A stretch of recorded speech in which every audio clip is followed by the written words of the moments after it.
ਬਹੁਤ ਪਹਿਲਾਂ ਤਿੰਨ ਪਿਗਲੈਟਸ ਆਪਣੀ ਮਾਂ ਦੇ ਨਾਲ ਇੱਕ ਨਿੱਕੇ ਜਿਹੇ ਘਰ ਵਿੱਚ ਰਹਿੰਦੇ ਸੀ।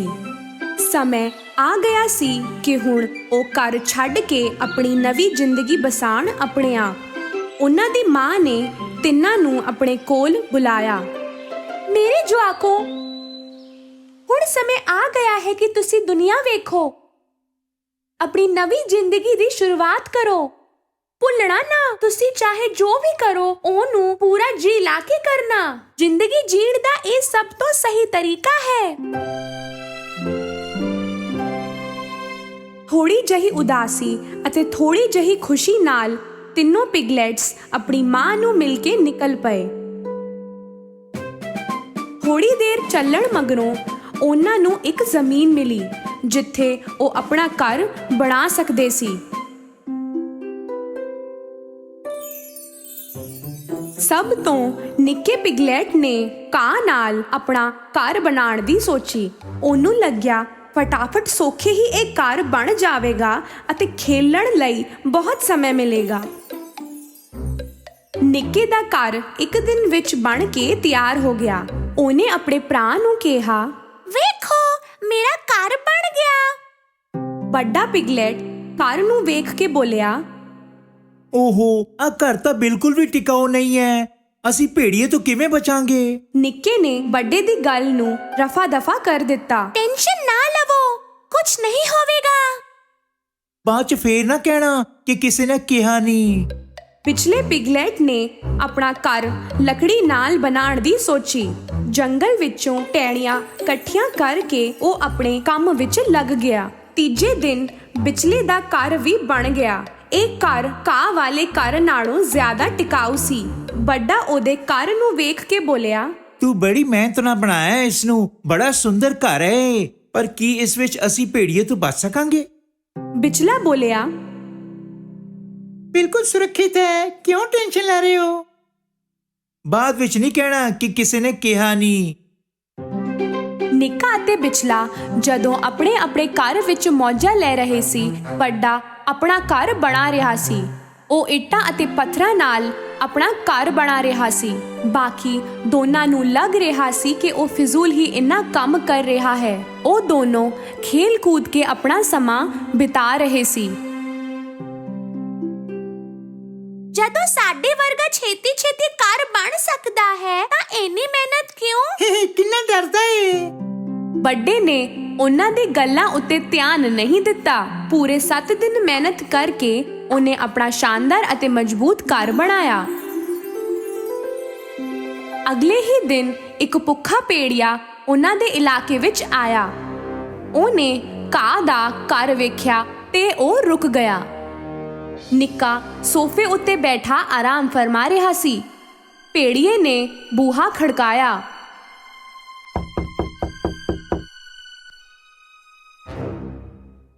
दरवाजा खोलो, मैं अंदर आना है। नहीं खोलोगे तो 2-4 फूक मार के घर उड़ा देंगा। ਤੁਸੀਂ ਕੁਝ ਨਹੀਂ ਕਰ ਸਕਦੇ। ਮੇਰਾ ਘਰ ਬਹੁਤ ਮਜ਼ਬੂਤ ਹੈ। ਭੇੜੀਏ ਨੇ ਜ਼ੋਰ ਨਾਲ ਆਪਣੇ ਮੂੰਹ ਵਿੱਚੋਂ ਸਾਹ ਛੱਡਿਆ ਅਤੇ ਘਰ ਟੁੱਟ ਗਿਆ। ਨਿੱਕਾ ਜੀਵੇ ਤੀਵੇ ਭੱਜ ਕੇ ਨਿਕਲ ਗਿਆ ਅਤੇ ਭੱਜਦਾ ਹੋਇਆ ਵਿਚਲੇ ਦੇ ਲੱਕੜੀ ਵਾਲੇ ਘਰ ਪਹੁੰਚ ਗਿਆ। ਉਹਦੇ ਬੂਹਾ ਖੜਕਾਉਂਦੇ ਹੀ ਵਿਚਲੇ ਨੇ ਬੂਹਾ ਖੋਲ ਦਿੱਤਾ ਅਤੇ ਨਿੱਕਾ ਅੰਦਰ ਜਾ ਕੇ ਲੁਕ ਗਿਆ। ਛੇਤੀ ਬੰਦ ਕਰ ਬੂਹਾ, ਭੇੜੀਆ ਆ ਜਾਵੇਗਾ। ਘਬਰਾ ਨਾ, ਉਹ ਇਸ ਘਰ 'ਚ ਨਹੀਂ ਆ ਸਕਦਾ। ਉਸੇ ਵੇਲੇ ਭੇੜੀਆ ਉੱਥੇ ਪਹੁੰਚਿਆ ਅਤੇ ਆਵਾਜ਼ ਮਾਰੀ, दरवाजा खोलो, मैं अंदर आना है। नहीं खोलोगे तो 2-4 फूक मार के घर तोड़ देंगा। ਕੁਝ ਨਹੀਂ ਕਰ ਸਕਦਾ ਤੂੰ। ਭੇੜੀਏ ਨੇ ਜ਼ੋਰ ਨਾਲ ਆਪਣੇ ਮੂੰਹ ਵਿੱਚੋਂ ਸਾਹ ਛੱਡਿਆ ਅਤੇ ਘਰ ਟੁੱਟ ਗਿਆ। ਜੀਵੇ ਤੀਵੇ ਦੋਨੋਂ ਭਰਾ ਭੱਜ ਕੇ ਵੱਡੇ ਦੇ ਘਰ ਪਹੁੰਚੇ। ਵੱਡੇ, ਭੇੜੀਆ ਪਿੱਛੇ ਪਿਆ ਹੈ, ਕੀ ਕਰੀਏ? ਵੱਡੇ ਨੇ ਉਹਨਾਂ ਨੂੰ ਭਰੋਸਾ ਦਿੱਤਾ। ਟੈਨਸ਼ਨ ਨਹੀਂ ਲੈਣੀ, ਏਦਾਂ ਦਾ ਕੁਝ ਨਹੀਂ ਹੋਣਾ।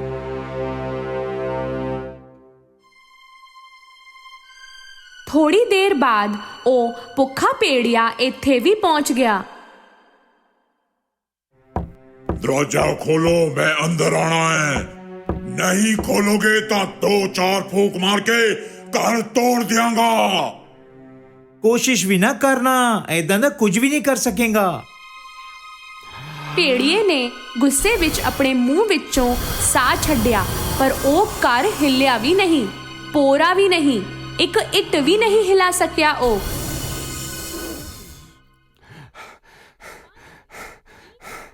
ਥੱਕ ਹਾਰ ਕੇ ਉਹਨੇ ਦੂਜੀ ਤਰਕੀਬ ਸੋਚੀ। ਘਰ ਦੇ ਉੱਤੇ ਇੱਕ ਚਿਮਨੀ ਸੀ ਅਤੇ ਉਹ ਉਹਦੇ ਉੱਤੇ ਚੜਨ ਲੱਗ ਪਿਆ। ਉਹਨੂੰ ਚੜਦੇ ਹੋਏ ਵੇਖ ਕੇ ਉਹਨੂੰ ਅੰਦਰ ਆਉਣ ਤੋਂ ਰੋਕਣ ਵਾਸਤੇ ਵੱਡੇ ਨੇ ਫਾਇਰਪਲੇਸ ਵਿੱਚ ਅੱਗ ਬਾਲ ਦਿੱਤੀ ਅਤੇ ਇੱਕ ਪਾਣੀ ਦਾ ਭਾਂਡਾ ਉਹਦੇ ਉੱਤੇ ਰੱਖ ਦਿੱਤਾ। ਭੇੜੀਆ ਚਿਮਨੀ ਦੇ ਉੱਤੇ ਪਹੁੰਚਦੇ ਹੀ ਚਿਮਨੀ ਦੇ ਅੰਦਰ ਉਤਰਨ ਲੱਗ ਪਿਆ ਅਤੇ ਸਿੱਧਾ ਉਬਲਦੇ ਹੋਏ ਪਾਣੀ ਵਿੱਚ ਡਿੱਗਿਆ।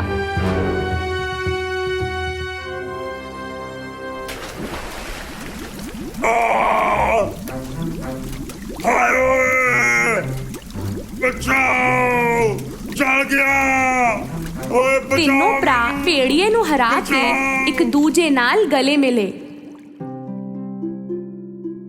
ਤਿੰਨੋਂ ਭਰਾ ਅਗਲੇ ਦਿਨ ਆਪਣੀ ਕਹਾਣੀ ਸੁਣਾਉਣ ਲਈ ਮਾਂ ਕੋਲ ਗਏ।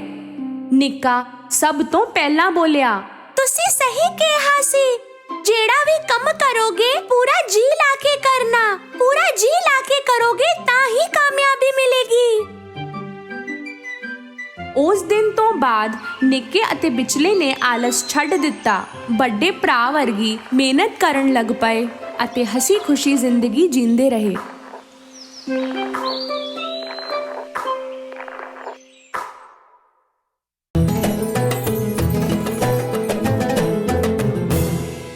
ਬਹੁਤ ਪਹਿਲਾਂ ਦੀ ਗੱਲ ਹੈ। ਇੱਕ ਗਰੀਬ ਪਰ ਦਿਲ ਦਾ ਅਮੀਰ ਮੁੰਡਾ ਸੀ, ਨਾਮ ਅਲਾਦੀਨ। ਉਹ ਆਪਣੀ ਮਾਂ ਦੇ ਨਾਲ ਰਹਿੰਦਾ ਸੀ ਅਤੇ ਪੈਸੇ ਕਮਾਉਣ ਵਾਸਤੇ ਔਖੇ ਤੋਂ ਔਖੇ ਕੰਮ ਕਰਦਾ ਸੀ ਤਾਂ ਕਿ ਉਹਨਾਂ ਦਾ ਘਰ ਚੱਲ ਸਕੇ। ਇੱਕ ਦਿਨ ਬਾਜ਼ਾਰ ਵਿੱਚ ਵੇਚਣ ਵਾਸਤੇ ਕੇਲੇ ਲੈਣ ਲਈ ਉਹ ਬਹੁਤ ਦੂਰ ਇੱਕ ਥਾਂ ਜਾ ਰਿਹਾ ਸੀ। ਅਚਾਨਕ ਉਹਨੂੰ ਇੱਕ ਬੰਦਾ ਮਿਲਿਆ ਜਿਹਦੀ ਦਾੜੀ ਸੰਘਣੀ ਅਤੇ ਕੱਦ ਲੰਮਾ ਸੀ। ਉਹ ਆਪਣੇ ਹੱਥ 'ਚ ਸੋਨੇ ਦਾ ਸਿੱਕਾ ਦਿਖਾਉਂਦੇ ਹੋਏ ਬੋਲਿਆ, ਮੇਰੇ ਪੁੱਤਰ, ਮੈਂ ਤੇਰੇ ਪਿਓ ਦਾ ਬਚਪਨ ਦਾ ਦੋਸਤ ਹਾਂ। ਕੀ ਤੈਨੂੰ ਇਹ ਸੋਨੇ ਦਾ ਸਿੱਕਾ ਚਾਹੀਦਾ ਹੈ? ਸੋਨੇ ਦਾ? ਇੰਨਾ ਤਾਂ ਮੈਂ ਜ਼ਿੰਦਗੀ ਭਰ ਕੇਲੇ ਵੇਚ-ਵੇਚ ਕੇ ਵੀ ਨਹੀਂ ਕਮਾ ਪਾਵਾਂਗਾ। ਉਸ ਬੰਦੇ ਨੇ ਅਲਾਦੀਨ ਨੂੰ ਉੱਥੇ ਹੀ ਪੱਥਰ ਦੇ ਥੱਲੇ ਇੱਕ ਟੋਇਆ ਵਿਖਾਇਆ ਅਤੇ ਉਹਨੂੰ ਉੱਥੇ ਜਾਣ ਲਈ ਕਿਹਾ। ਅਲਾਦੀਨ ਨੂੰ ਇਹ ਕੰਮ ਬੜਾ ਸੌਖਾ ਲੱਗਿਆ। ਦੋਨਾਂ ਨੇ ਰਲ ਕੇ ਉਸ ਪੱਥਰ ਨੂੰ ਹਟਾਇਆ ਅਤੇ ਉੱਥੇ ਨਿਕਲੀ ਇੱਕ ਗੁਫਾ। ਆਪਣੀ ਨਿੱਕੀ ਜਿਹੀ ਕੱਦ ਕਾਠੀ ਨੂੰ ਲੈ ਕੇ ਅਲਾਦੀਨ ਉਸ ਦੇ ਅੰਦਰ ਚਲਾ ਗਿਆ ਅਤੇ ਉੱਥੇ ਪੌੜੀਆਂ ਤੋਂ ਉਤਰਦੇ ਹੋਏ ਥੱਲੇ ਜਾਂਦਾ ਰਿਹਾ। ਜਦੋਂ ਹੀ ਥੱਲੇ ਪਹੁੰਚਿਆ ਤਾਂ ਵੇਖਿਆ ਕਿ ਉਸ ਗੁਫਾ ਵਿੱਚ ਰੋਸ਼ਨੀ ਇੱਕ ਪੁਰਾਣੇ ਜਿਹੇ ਚਿਰਾਗ ਚੋਂ ਆ ਰਹੀ ਸੀ। ਉਹ ਚੌਂਕ ਗਿਆ ਜਦੋਂ ਉਹਨੇ ਵੇਖਿਆ ਉੱਥੇ ਪਿਆ ਖਜ਼ਾਨਾ, ਹੀਰੇ, ਮੋਤੀ, ਸੋਨਾ ਕੀ ਨਹੀਂ ਸੀ। ਇਹ ਸਭ ਦੇਖ ਹੀ ਰਿਹਾ ਸੀ ਅਲਾਦੀਨ ਕਿ ਉੱਪਰੋਂ ਇੱਕ ਆਵਾਜ਼ ਆਈ ਜਿਨੇ ਉਹਨੂੰ ਡਰਾ ਹੀ ਦਿੱਤਾ। ਕਾਕਾ, ਤੈਨੂੰ ਇੱਕ ਚਿਰਾਗ ਮਿਲਿਆ ਹੋਣਾ ਹੈ, ਉਹਨੂੰ ਬੁਝਾ ਕੇ ਮੇਰੇ ਕੋਲ ਲਿਆ, ਛੇਤੀ ਚੱਲ। ਅਲਾਦੀਨ ਨੂੰ ਅਜੀਬ ਲੱਗਿਆ ਕਿ ਇੰਨੀ ਸਾਰੀ ਧਨ ਦੌਲਤ ਨੂੰ ਛੱਡ ਕੇ ਉਸ ਬੰਦੇ ਨੂੰ ਚਾਹੀਦਾ ਹੈ ਸਿਰਫ ਇਹ ਪੁਰਾਣਾ ਜਿਹਾ ਚਿਰਾਗ। ਕੋਈ ਐਦਾਂ ਕਿਉਂ ਕਰੇਗਾ? ਹੁਣ ਅਲਾਦੀਨ ਨੂੰ ਡਰ ਲੱਗਣ ਲੱਗਿਆ। ਅਲਾਦੀਨ ਚਿਰਾਗ ਲੈ ਕੇ ਪੌੜੀਆਂ ਤੇ ਉੱਪਰ ਜਾਣ ਲੱਗਿਆ, ਪਰ ਇੰਨੇ 'ਚ ਉਹ ਬੰਦਾ ਚਿल्ला ਪਿਆ, ਦੇ ਮੈਨੂੰ ਇਹ ਚਿਰਾਗ ਛੇਤੀ ਨਾਲ। ਅਲਾਦੀਨ ਨੂੰ ਉਹਦਾ ਚੱਕਰ ਸਮਝ ਨਹੀਂ ਆ ਰਿਹਾ ਸੀ। ਪਹਿਲਾਂ ਮੈਨੂੰ ਇੱਥੋਂ ਬਾਹਰ ਕੱਢੋ। ਜੇ ਤੂੰ ਮੈਨੂੰ ਇਹ ਚਿਰਾਗ ਨਹੀਂ ਦਿੱਤਾ ਤਾਂ ਮੈਂ ਤੈਨੂੰ ਇਸੇ ਗੁਫਾ ਵਿੱਚ ਬੰਦ ਕਰ ਦਿਆਂਗਾ। ਹੁਣ ਅਲਾਦੀਨ ਨੂੰ ਸਮਝ ਆ ਗਿਆ ਕਿ ਉਹਦੇ ਇਰਾਦੇ ਨੇਕ ਨਹੀਂ। ਨਹੀਂ, ਪਹਿਲਾਂ ਮੈਨੂੰ ਇੱਥੋਂ ਬਾਹਰ ਕੱਢੋ। ਬੇਵਕੂਫ, ਹੁਣ ਤੇਰੀ ਖੈਰ ਨਹੀਂ। ਓਏ, ਬੰਦ ਨਾ ਕਰੋ ਮੈਨੂੰ। ਉਸ ਬੰਦੇ ਨੇ ਪੱਥਰ ਨਾਲ ਗੁਫਾ ਨੂੰ ਬੰਦ ਤਾਂ ਕਰ ਦਿੱਤਾ, ਪਰ ਉਹਦੀ ਮੁੰਦਰੀ ਥੱਲੇ ਡਿੱਗ ਗਈ ਅਤੇ ਪੁੱਜੀ ਅਲਾਦੀਨ ਕੋਲ। ਉਹਨੇ ਚੁੱਕਿਆ ਅਤੇ ਆਪਣੀ ਉਂਗਲੀ 'ਚ ਪਾ ਲਿਆ। ਪਾਉਂਦੇ ਹੀ ਗੁਫਾ ਦੇ ਅੰਦਰ ਬੱਦਲ ਜਿਹੇ ਹੋ ਗਏ ਅਤੇ ਉਹਦੇ ਚੋਂ ਨਿਕਲਿਆ ਇੱਕ ਵੱਡਾ ਜਿਹਾ ਜੀਵ। ਡਰ ਦੇ ਮਾਰੇ ਅਲਾਦੀਨ ਫੁੱਸ ਹੋ ਗਿਆ। ਜੋ ਵੀ ਚਾਹੀਦਾ ਹੈ ਮੰਗ ਲੈ, ਪਰ ਧਿਆਨ ਰੱਖੀ ਸਿਰਫ 3 ਚੀਜ਼ਾਂ ਹੀ ਮੰਗ ਸਕਦਾ ਹੈ, ਸਿਰਫ 3। ਮੈਂ ਘਰ ਜਾਣਾ ਹੈ। ਪਲਕ ਝਪਕਦੇ ਹੀ ਅਲਾਦੀਨ ਆਪਣੇ ਘਰ ਪਹੁੰਚ ਗਿਆ। ਅਲਾਦੀਨ ਨੂੰ ਵੇਖ ਕੇ ਉਹਦੀ ਮਾਂ ਚੀਖ ਪਈ। ਅਲਾਦੀਨ ਨੇ ਮਾਂ ਨੂੰ ਸਾਰੀ ਕਹਾਣੀ ਦੱਸੀ, ਉਹ ਬੰਦਾ, ਉਹ ਗੁਫਾ, ਉਹ ਖਜ਼ਾਨਾ ਅਤੇ ਉਹ ਚਿਰਾਗ।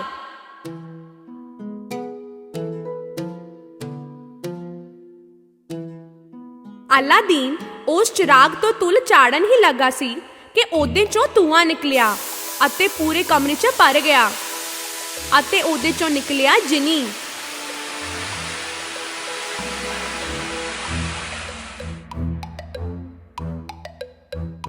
ਵਾਹ ਜੀ ਵਾਹ, ਹਾਹਾ, ਕਈ ਵਰਿਆਂ ਤੋਂ ਮੈਂ ਇਸ ਚਿਰਾਗ 'ਚ ਬੰਦ ਸੀ, ਤੁਸੀਂ ਮੈਨੂੰ ਕੱਢ ਲਿਆ। ਕੀ ਮੰਗ ਹੈ ਤੁਹਾਡੀ ਹਜ਼ੂਰ? ਮੰਗੋ। ਇਹ ਹੁਣ ਕਿਹੜੀ ਨਵੀਂ ਮੁਸੀਬਤ ਹੈ? ਇਹੀ ਸੋਚ ਕੇ ਅਲਾਦੀਨ ਅਤੇ ਮਾਂ ਉਹਨੂੰ ਦੇਖਦੇ ਰਹੇ। ਜਿਨੀ ਫੇਰ ਬੋਲਿਆ, ਬੋਲੋ ਹਜ਼ੂਰ, ਕੀ ਫਰਮਾਇਸ਼ ਹੈ? ਠੀਕ ਹੈ, ਮੇਰੇ ਲਈ ਜਾ ਕੇ ਸਵਾਦਿਸ਼ਟ ਖਾਣਾ ਲਿਆਓ। ਅਚਾਨਕ ਇੱਕ ਖਾਣ ਦੀ ਟੇਬਲ ਆ ਗਈ ਅਤੇ ਫਿਰ ਉਹਦੇ ਉੱਤੇ ਸ਼ਾਨਦਾਰ ਖਾਣਾ, ਪੀਣ ਲਈ ਸ਼ਰਬਤ ਅਤੇ ਪੇਸਟਰੀਜ਼ ਅਤੇ ਇੱਕ ਫੂਲਦਾਨ ਵੀ। ਉਸ ਦਿਨ ਤੋਂ ਅਲਾਦੀਨ ਅਤੇ ਮਾਂ ਜੋ ਵੀ ਚਾਹੁੰਦੇ ਸੀ ਜਿੰਨੀ ਲਿਆ ਦਿੰਦਾ ਸੀ। ਉਹ ਖੁਸ਼ੀ ਤੇ ਸ਼ੌਕ ਨਾਲ ਰਹਿਣ ਲੱਗ ਪਏ। ਐਦਾਂ ਹੀ ਵਕਤ ਗੁਜ਼ਰਦਾ ਰਿਹਾ।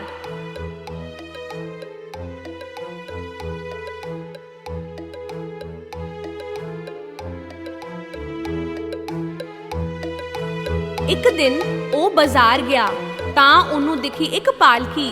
ਪਤਾ ਲੱਗਿਆ ਕਿ ਉਹਦੇ ਵਿੱਚ ਸੀ ਬਾਦਸ਼ਾਹ ਦੀ ਬੇਟੀ ਪ੍ਰਿੰਸੈਸ ਜੈਸਮੀਨ। ਅਲਾਦੀਨ ਨੇ ਉਹਦਾ ਚਿਹਰਾ ਦੇਖਿਆ ਅਤੇ ਉਹਨੂੰ ਪਿਆਰ ਹੋ ਗਿਆ। ਉਹਨੇ ਮਾਂ ਨੂੰ ਜੈਸਮੀਨ ਦੇ ਬਾਰੇ ਦੱਸਿਆ। ਮਾਂ ਨੇ ਜਿੰਨੀ ਤੋਂ ਸੰਦੂਕ ਭਰ ਕੇ ਸੋਨਾ ਲਿੱਤਾ ਅਤੇ ਬਾਦਸ਼ਾਹ ਨੂੰ ਦੇਣ ਰਾਜ ਮਹਿਲ ਗਈ। ਉੱਥੇ ਦੇ ਸਿਪਾਹੀ ਉਹ ਸੰਦੂਕ ਬਾਦਸ਼ਾਹ ਕੋਲ ਲੈ ਗਏ ਅਤੇ ਬਾਦਸ਼ਾਹ ਨੇ ਖੁਸ਼ ਹੋ ਕੇ ਮਾਂ ਨੂੰ ਮਿਲਣ ਲਈ ਕਿਹਾ। ਮਾਂ ਨੇ ਉਹਨਾਂ ਨੂੰ ਆਪਣੇ ਪੁੱਤਰ ਦੇ ਪਿਆਰ ਬਾਰੇ ਦੱਸਿਆ ਤੇ ਬਾਦਸ਼ਾਹ ਨੇ ਚਾਹਿਆ ਕਿ ਅਲਾਦੀਨ ਆਪਣੀ ਅਮੀਰੀ ਤੇ ਤਾਕਤ ਨੂੰ ਸਾਬਤ ਕਰੇ।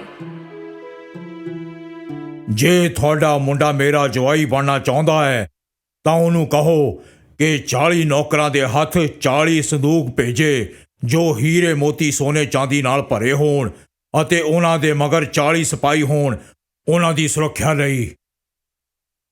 ਇਹ ਸੁਣ ਕੇ ਅਲਾਦੀਨ ਦੀ ਮਾਂ ਉਦਾਸ ਹੋ ਕੇ ਮੁੜ ਕੇ ਘਰ ਆ ਗਈ। ਉਹਨਾਂ ਨੂੰ ਯਕੀਨ ਸੀ ਕਿ ਜਿੰਨੀ ਇਹ ਸਭ ਤਾਂ ਨਹੀਂ ਦੇ ਪਾਵੇਗਾ। ਅਲਾਦੀਨ ਨੇ ਫੇਰ ਤੋਂ ਚਿਰਾਗ ਦੇ ਜਿੰਨੀ ਨੂੰ ਸੱਦਿਆ। ਬੋਲੋ ਹਜ਼ੂਰ, ਕੀ ਫਰਮਾਇਸ਼ ਹੈ?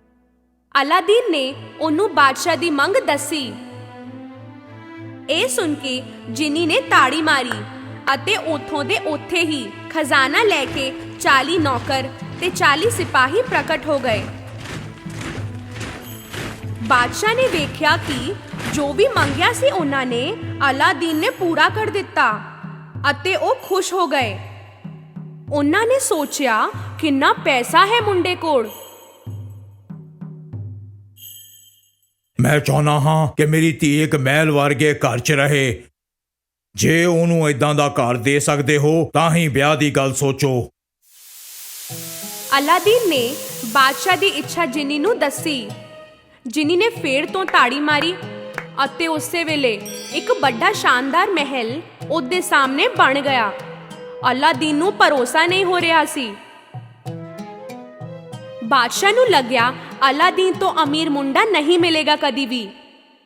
ਉਹਨਾਂ ਦਾ ਵਿਆਹ ਧੂਮ-ਧਾਮ ਨਾਲ ਹੋਇਆ ਅਤੇ 3 ਦਿਨ ਤੱਕ ਜਸ਼ਨ ਚੱਲਦਾ ਰਿਹਾ।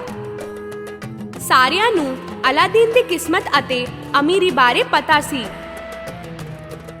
ਪਰ ਅਲਾਦੀਨ ਅਤੇ ਉਹਦੀ ਮਾਂ ਨੇ ਜੈਸਮੀਨ ਨੂੰ ਜਿੰਨੀ ਦੇ ਬਾਰੇ ਨਹੀਂ ਦੱਸਿਆ।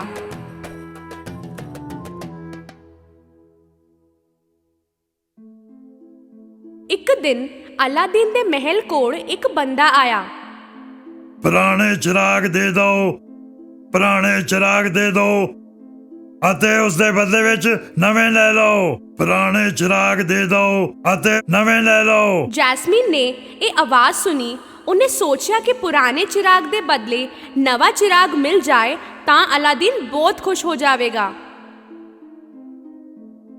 ਉਹਨੇ ਖੁਸ਼ੀ ਨਾਲ ਇੱਕ ਨਵਾਂ ਚਿਰਾਗ ਲੈ ਲਿੱਤਾ।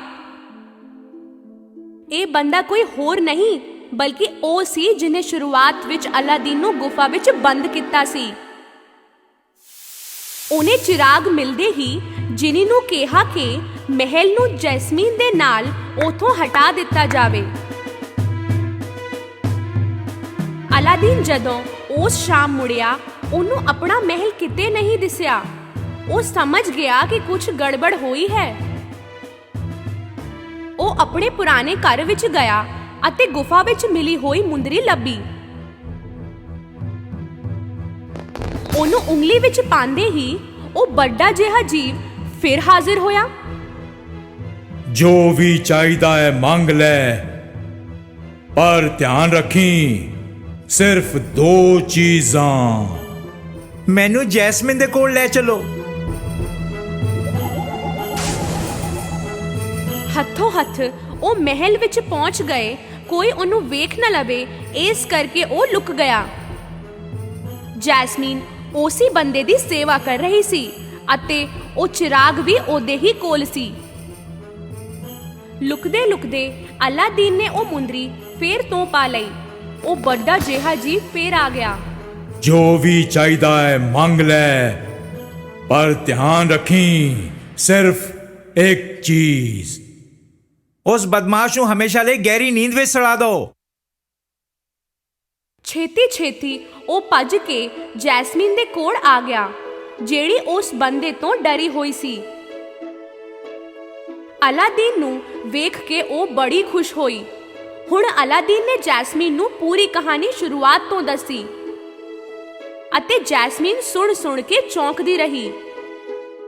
ਅਲਾਦੀਨ ਨੇ ਫੇਰ ਤੋਂ ਚਿਰਾਗ ਨੂੰ ਰਗੜਿਆ ਅਤੇ ਬਾਹਰ ਆਇਆ ਉਹੀ ਜਿਨੀ। ਕੀ ਮੰਗ ਹੈ ਤੁਹਾਡੀ ਹਜ਼ੂਰ? ਮੰਗੋ।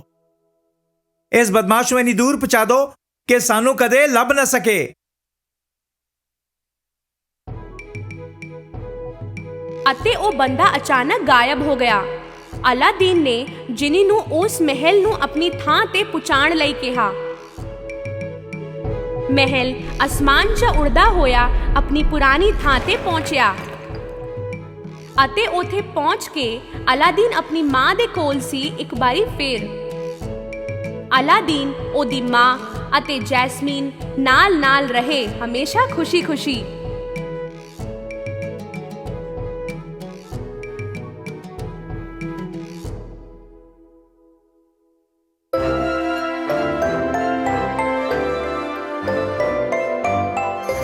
ਇੱਕ ਸਮੇਂ ਦੀ ਗੱਲ ਹੈ। ਇੱਕ ਨਿੱਕੀ ਕੁੜੀ ਸੀ। ਉਹ ਹਮੇਸ਼ਾ ਰੈੱਡ ਕਲਰ ਦੀ ਰਾਈਡਿੰਗ ਹੁੱਡ ਪਾਉਂਦੀ ਸੀ। ਇਸ ਲਈ ਸਾਰੇ ਉਹਨੂੰ ਲਿਟਲ ਰੈੱਡ ਰਾਈਡਿੰਗ ਹੁੱਡ ਬੁਲਾਉਂਦੇ ਸੀ। ਧੀਏ। ਹਾਂ ਮੰਮੀ। ਤੁਹਾਡੀ ਨਾਨੀ ਮਾਂ ਬਿਮਾਰ ਹੈ ਨਾ? ਤੁਸੀਂ ਉਹਨਾਂ ਵਾਸਤੇ ਇਹ ਤਾਜ਼ਾ ਕੁਕੀਜ਼ ਅਤੇ ਜੜੀ ਬੂਟੀਆਂ ਲੈ ਕੇ ਜਾਓਗੇ? ਬਿਲਕੁਲ ਜਾਵਾਂਗੀ ਮੈਂ ਮੰਮੀ। ਹਮੇਸ਼ਾ ਦੀ ਤਰ੍ਹਾਂ ਆਪਣਾ ਰੈੱਡ ਰਾਈਡਿੰਗ ਹੁੱਡ ਪਾ ਕੇ ਉਹ ਆਪਣੀ ਨਾਨੀ ਦੇ ਘਰ ਵੱਲ ਨੂੰ ਤੁਰ ਪਈ। ਬਨੀ ਫੋਰੈਸਟ ਦੇ ਰਸਤੇ ਤੋਂ ਥੱਲੇ ਨਾ ਉਤਰੀ ਧੀਏ।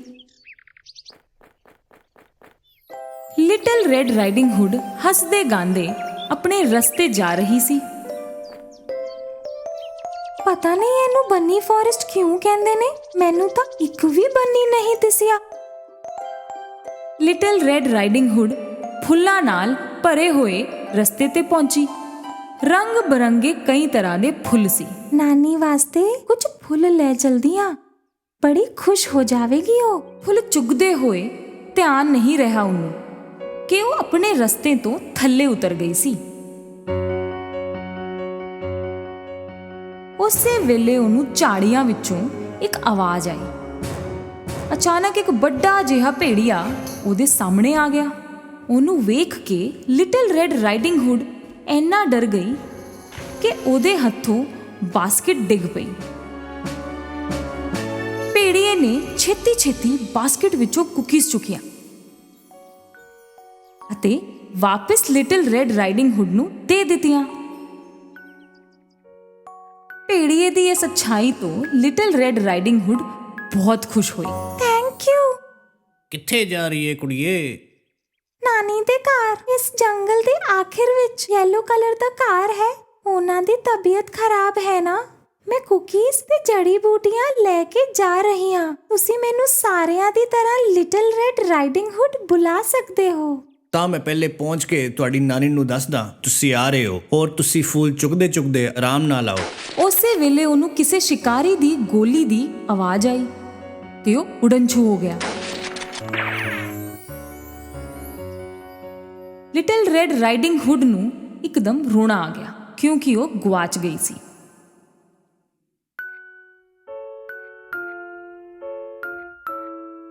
ਉਹਦਾ ਰੋਣਾ ਸੁਣ ਕੇ ਇੱਕ ਸ਼ਿਕਾਰੀ ਉਹਦੇ ਕੋਲ ਆਇਆ। ਤੂੰ ਇੱਥੇ ਇਕੱਲੀ ਕੀ ਕਰ ਰਹੀ ਹੈ? ਇੱਥੇ ਬਹੁਤ ਖਤਰਾ ਹੈ। ਮੈਂ ਇੱਕ ਖੁੰਖਾਰ ਭੇੜੀਏ ਨੂੰ ਲੱਭ ਰਹਾ। ਕਾਫੀ ਵਕਤ ਤੋਂ ਉਹ ਭੱਜ ਰਿਹਾ ਹੈ। ਲਿਟਲ ਰੈਡ ਰਾਈਡਿੰਗ ਹੁੱਡ ਸ਼ਰਮਿੰਦਾ ਸੀ ਕਿਉਂਕਿ ਉਹਨੇ ਆਪਣੀ ਮਾਂ ਦੀ ਗੱਲ ਨਹੀਂ ਮੰਨੀ ਅਤੇ ਬਨੀ ਫੋਰੈਸਟ ਦੇ ਰਸਤੇ ਤੋਂ ਥੱਲੇ ਉਤਰ ਗਈ। ਇਸ ਕਰਕੇ ਉਹ ਸ਼ਿਕਾਰੀ ਨੂੰ ਨਹੀਂ ਦੱਸਣਾ ਚਾਹੁੰਦੀ ਸੀ। ਮੈਂ ਤਾਂ ਬਸ ਮੇਰੀ ਨਾਨੀ ਮਾਂ ਬਿਮਾਰ ਹੈ, ਕੁਕੀਜ਼ ਲੈ ਕੇ ਜਾ ਰਹੀ ਸੀ ਤੇ ਰਸਤੇ ਵਿੱਚ ਗੁਆਚ ਗਈ। ਤੇ ਮੈਂ ਤੈਨੂੰ ਤੇਰੀ ਨਾਨੀ ਦੇ ਘਰ ਛੱਡ ਦੇਣਾ। ਉਹ ਨਾਲ-ਨਾਲ ਤੁਰ ਪਏ ਅਤੇ ਉਸੇ ਵੇਲੇ ਭੇੜੀਆ ਵੀ ਨਾਨੀ ਮਾਂ ਦੇ ਘਰ ਪਹੁੰਚ ਗਿਆ ਅਤੇ ਬੂਹੇ ਤੇ ਨੌਕ ਕੀਤਾ। ਨਾਨੀ ਮਾਂ ਨੇ ਸੱਦਿਆ,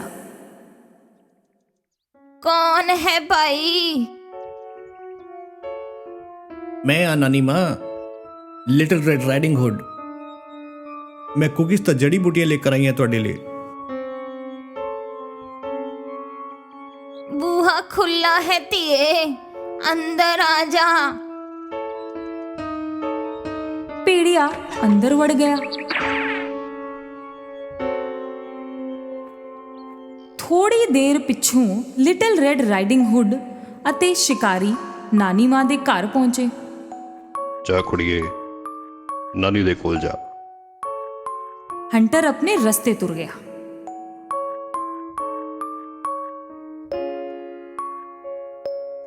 ਲਿਟਲ ਰੈਡ ਰਾਈਡਿੰਗ ਹੁੱਡ ਨੇ ਬੂਹੇ ਤੇ ਨੌਕ ਕੀਤਾ। ਕੌਣ ਹੈ ਭਾਈ? ਮੈਂ ਹਾਂ ਨਾਨੀ ਮਾਂ, ਲਿਟਲ ਰੈਡ ਰਾਈਡਿੰਗ ਹੁੱਡ। ਬੂਹਾ ਖੁੱਲਾ ਹੈ ਧੀਏ, ਅੰਦਰ ਆ ਜਾ। ਲਿਟਲ ਰੈਡ ਰਾਈਡਿੰਗ ਹੁੱਡ ਕੁਝ ਪਲ ਲਈ ਹਿਚਕਿਚਾਈ ਕਿਉਂਕਿ ਆਵਾਜ਼ ਨਾਨੀ ਮਾਂ ਤੋਂ ਥੋੜੀ ਵੱਖਰੀ ਲੱਗ ਰਹੀ ਸੀ। ਫਿਰ ਧਿਆਨ ਆਇਆ ਕਿ ਨਾਨੀ ਮਾਂ ਤਾਂ ਬਿਮਾਰ ਹੈ। ਬਿਮਾਰ ਹੈ ਨਾ ਨਾਨੀ ਮਾਂ, ਤਾਂ ਹੀ ਆਵਾਜ਼ ਐਦਾਂ ਦੀ ਹੋ ਗਈ ਹੈ। ਉਹ ਬੂਹਾ ਖੋਲ ਕੇ ਅੰਦਰ ਗਈ। ਭੇੜੀਆ ਸਾਰੇ ਕੱਪੜੇ, ਟੋਪੀ ਤੇ ਚਸ਼ਮਾ ਵੀ ਨਾਨੀ ਮਾਂ ਦਾ ਪਾ ਕੇ ਬਿਸਤਰੇ ਤੇ ਪਿਆ ਸੀ।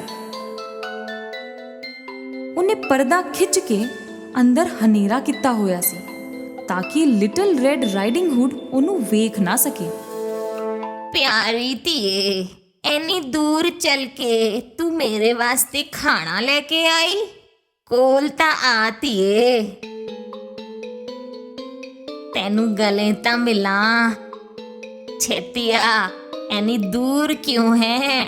ਲਿਟਲ ਰੈਡ ਰਾਈਡਿੰਗ ਹੁੱਡ ਨੇ ਬਾਸਕਟ ਥੱਲੇ ਰੱਖਿਆ ਪਰ ਜ਼ਿਆਦਾ ਕੋਲ ਨਹੀਂ ਗਈ ਕਿਉਂਕਿ ਨਾਨੀ ਮਾਂ ਕੁਝ ਵੱਖਰੀ ਦਿਸ ਰਹੀ ਸੀ। ਤੁਹਾਡੇ ਹੱਥ ਇੰਨੇ ਲੰਬੇ ਕਿਵੇਂ ਹੋ ਗਏ? ਤਾਂ ਕਿ ਤੇਰਾ ਹੱਥ ਫੜ ਸਕਾਂ। ਤੇ ਇੰਨੇ ਵੱਡੇ ਕੰਨ? ਤੇਰੀ ਪਿਆਰੀ ਆਵਾਜ਼ ਸੁਣਨ ਵਾਸਤੇ। ਵੱਡੀਆਂ ਵੱਡੀਆਂ ਅੱਖਾਂ? ਤੈਨੂੰ ਜੀ ਭਰ ਕੇ ਵੇਖਣ ਵਾਸਤੇ। ਤੇ ਇੰਨੇ ਤਿੱਖੇ ਦੰਦ ਨਾਨੀ ਮਾਂ? ਤੈਨੂੰ ਚੱਬ ਚੱਬ ਕੇ ਖਾਣ ਵਾਸਤੇ। ਭੇੜੀਏ ਨੇ ਲਿਟਲ ਰੈਡ ਰਾਈਡਿੰਗ ਹੁੱਡ ਵੱਲ ਛਾਲ ਮਾਰੀ ਉਸੇ ਵੇਲੇ ਲਿਟਲ ਰੈਡ ਰਾਈਡਿੰਗ ਹੁੱਡ ਨੂੰ ਪਤਾ ਲੱਗਿਆ ਕਿ ਬਿਸਤਰੇ ਤੇ ਨਾਨੀ ਮਾਂ ਨਹੀਂ ਬਲਕਿ ਉਹ ਖੁੰਕਾਰ ਭੇੜੀਆ ਸੀ। ਬਚਾਓ ਬਚਾਓ ਮੈਨੂੰ ਬਚਾਓ। ਸ਼ਿਕਾਰੀ ਤੱਕ ਉਹਦੀ ਆਵਾਜ਼ ਪਹੁੰਚੀ ਅਤੇ ਉਹ ਭੱਜ ਕੇ ਉਸ ਘਰ ਤੱਕ ਗਿਆ। ਸ਼ਿਕਾਰੀ ਨੇ ਬੂਹੇ ਦੇ ਅੰਦਰ ਜਾ ਕੇ ਉਸ ਭੇੜੀਏ ਨੂੰ ਫੜ ਲਿਆ।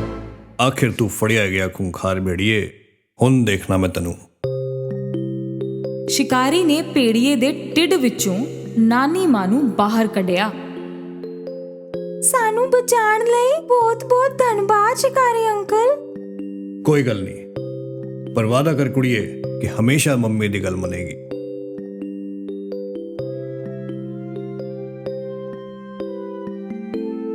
ਨਾਨੀ ਮਾਂ ਨੂੰ ਇੰਨੀ ਭੁੱਖ ਲੱਗੀ ਸੀ ਕਿ ਉਹ ਸਾਰੀ ਕੁਕੀਜ਼ ਖਾ ਗਈ, ਜੜੀ ਬੂਟੀ ਦੀ ਦਵਾਈ ਬਣਾਈ ਤੇ ਛੇਤੀ ਛੇਤੀ ਠੀਕ ਹੋ ਗਈ। ਲਿਟਲ ਰੈਡ ਰਾਈਡਿੰਗ ਹੁੱਡ ਨੇ ਵਾਅਦਾ ਕੀਤਾ ਕਿ ਕਿਸੇ ਖੁੰਖਾਰ ਭੇੜੀਏ ਦੀ ਗੱਲਾਂ ਵਿੱਚ ਉਹ ਕਦੇ ਨਹੀਂ ਆਵੇਗੀ। ਲਿਟਲ ਰੈਡ ਰਾਈਡਿੰਗ ਹੁੱਡ ਕੱਲੀ ਇੱਕ ਵਾਰੀ ਜੰਗਲ ਵਿੱਚ ਖੇਲ ਰਹੀ ਸੀ ਅਤੇ ਉਸੇ ਵੇਲੇ ਸਾਹਮਣੇ ਫਿਰ ਉਹੀ ਭੇੜੀਆ ਮਿਲਿਆ। ਭੇੜੀਏ ਨੂੰ ਹੰਟਰ ਨੇ ਜੰਗਲ ਦੀ ਸਫਾਈ ਕਰਨ ਦੀ ਸਜ਼ਾ ਦਿੱਤੀ ਸੀ। ਲਿਟਲ ਰੈਡ ਰਾਈਡਿੰਗ ਹੁੱਡ ਨੂੰ ਵੇਖਦੇ ਹੀ ਉਸ ਨੂੰ ਆਪਣੀ ਕਰਨੀ ਤੇ ਸ਼ਰਮਿੰਦਗੀ ਮਹਿਸੂਸ ਹੋਈ। ਬਨੀ ਫੋਰੈਸਟ ਭਰ ਗਿਆ ਇੱਕ ਵਾਰੀ ਫੇਰ ਖੁਸ਼ੀਆਂ ਬਨੀਜ਼ ਤੇ ਫੁੱਲਾਂ ਨਾਲ, ਬਿਲਕੁਲ ਉਦਾਂ ਜਿੱਦਾਂ ਪਹਿਲਾਂ ਹੁੰਦਾ ਸੀ।